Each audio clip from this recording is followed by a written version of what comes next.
There are many reasons why you might want to record your computer screen.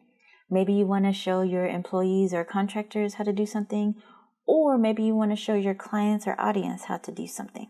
Basically, you're creating a tutorial on how to do something.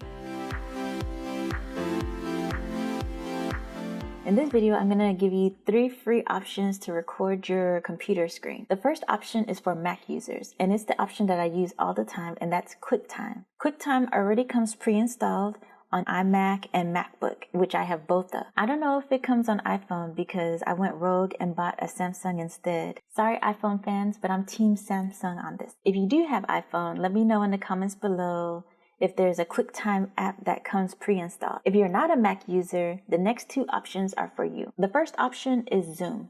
I use it all the time for discovery calls, client meetings. I've also attended a lot of meetings on Zoom too. But did you know that you can use it to share your screen? Yes, so if you already use Zoom for client meetings, you should definitely check it out for screen sharing. The third option is best if you don't want to download an app to your computer. In fact, it's totally on the internet. This one is called Loom. You can log in using your Google account or your Slack account. I know a lot of businesses use Loom to record tutorials for their employees. I've used it to send a quick video to clients on how to do something, like how to upload something to YouTube. The other great thing about Loom is you can actually edit your video after you record it.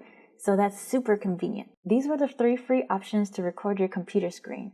Let me know in the comments below if you used any of these tools and which one is your favorite.